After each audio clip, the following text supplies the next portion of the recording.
Meron ako nasagap na, ready na ba kayo sa kwentong barangay? Ang ikukwento ko sa inyo ay isang chismis lamang at pawang chismis lamang. Pero, ayan, ready na, ready na. Ay, puto nakakaiyak to. Nakakaiyak tong kwento ko na to. Sobrang nakakaiyak. O, sige na, eto na, eto na. Okay. Teka, pupwesto lang ako. Meron kasi akong narinig na conspiracy theory. Hindi ko alam kung totoo o hindi. Ganyan. Hindi ko alam kung ano ba talaga yung totoo doon, ano yung false, ineme, ganyan. Di ba nga si Pastor, galit na galit sa kanya ang US? Di ba? Ayan, okay. Si Pastor, galit na galit sa kanya ang US. So, di ba, parang, bakit siya pinanggigigilan ng US? Bakit siya pinanggigigilan ng US? Okay. Ganito yan. Si Pastor daw ay, of course, syempre nag-meet sila ni PRRD sa Davao.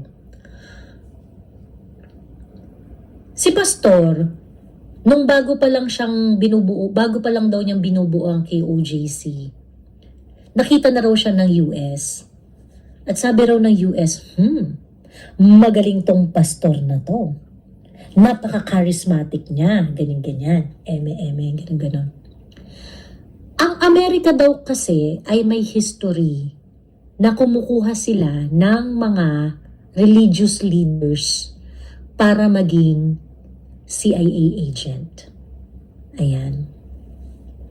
So, ang chismis sa kaparangan ay si Pastor daw ay CIA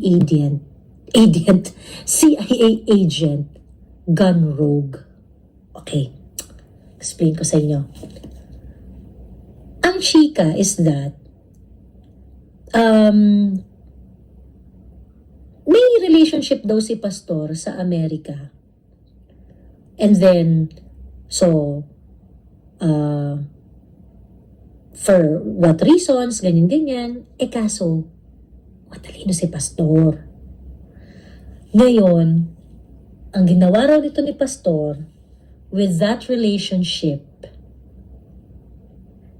kinuha niya lahat ng benefits that he can get out of that relationship. So ngayon, kaya nakapag-expand daw yung KOJC sa Amerika, ganyan-ganyan. Yung marami talaga siyang mga nakuwang advantages. Kaso, nung si Pastor na daw ang magde-deliver ng kanyang bargain, hindi raw dineliver ni Pastor. Ayan. Hindi raw dineliver ni Pastor. So, mabwisit sa kanya ang Amerika. Di ba ahente kita? Bakit mo nilalabanan? Bakit mo kami nilalaba? Bakit di mo kami tinutulungan? Ganun. Bakit di mo kami tinutulungan? Ayun na. Nagkakaso-kaso na. Ang unang assignment doon, eto ano to ha? Unconfirmed talaga to ha?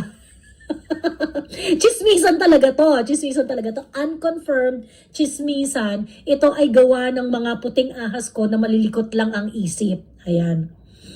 But you tell me if it makes sense or not. Okay?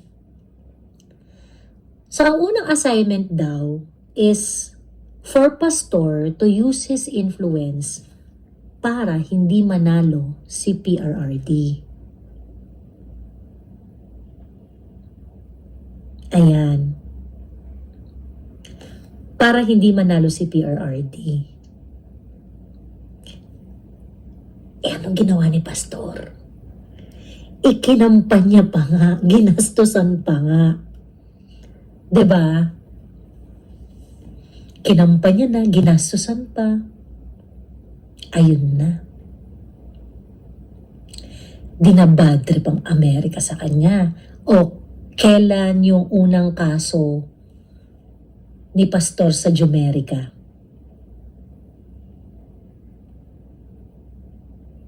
Opposite ang ginawa, kaya gigil sila. Yes! 2017? 2018? Diba? Di kasi, diba? Ito na kasi LC siya, maaasahan talaga to. Ayan na nga yung sinasabi ko. Ayan. 2018 palang ginugurgur na siya, di ba? Pagkatapos, ano pang ginawa nitong pastor na to na napakatigas ng ulo? Pinalakas pa ang media na hindi pro-America. So, which pakels? Which pakels itong si ano? And so, now they wanted to stop the Dutertistas, the DDS, the rise of the Duterte ideology in the Philippines. Gusto nilang patigilin. And so, pati yung mga local politicians, gusto rin nilang patigilin si Pastor. Kasi, pag dito pumapasok yung mga theory ng mga karamihan rin ng mga political observers na nagkakaisa na kaya naman talaga nila gustong patumba dito sa Pilipinas si Pastor at ang KOJC dahil gusto nilang iano ang mga Duterte. 'Di ba? Okay? Gusto nilang matumba ang mga Duterte. Ganun. Ngayon,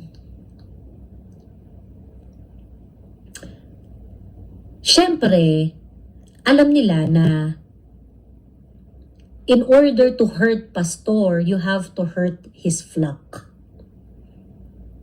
Ayun. So that's what they did doon sa KOJC. Ngayon, ang sabi ni Pastor, sorry naman. Ang sabi ni Pastor, daw lang to. Wala akong access kay Pastor, ha? Ayan. Sabi ni Pastor, hindi na raw niya kayang tiisin na nakikita niya na ginagawa yung mga bagay-bagay sa kanyang flock. At ayaw din niya na yung pang-iipit sa kanya ay madadamay pa yung matanda. Ayun. Ito sabi ko sa puting ahas ko, ganun kalalim yung friendship nila? Bakit ganun kalalim yung friendship nila? Sabi kong ganun. Doon sa puting ahas ko. Bakit ganun kalalim yung friendship nila? Sabi niyang ganun. Joey, hindi mo naiintindihan yung pagkakaibigan ni Pastor at ni PRRD.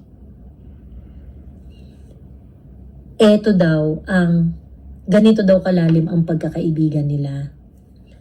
Nung si Pastor ay isang pastor na walang pastol, na walang flock. Wala ba yan? Nagsasalita lang daw yan sa kalsada. Si Pastor Kibuloy. Meron daw isang umupo sa harap niya at pinakinggan siya. Ayun. Si PRRD yun. Ayun. So ngayon, hindi raw yun nakakalimutan ni Ayun. Dati po siyang Pentecost. Oo, pero nung wala na siya, nung binubuo niya na yung KOGC noon daw. Linti ka na to, nakakaiyak. Ay, sabi ko sa inyo. Ayun. So yun, so parang sobrang grabe nung friendship nila na hanggang sa makarating sa dulo, hindi talaga pinagkanulo ni Pastor si PRRD. Ayun.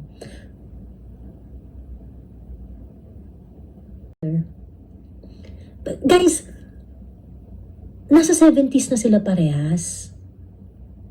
Nasa 70s na sila parehas. Are you lucky enough to find a friend na poprotektahan ka hanggang dulo ng buhay ninyo?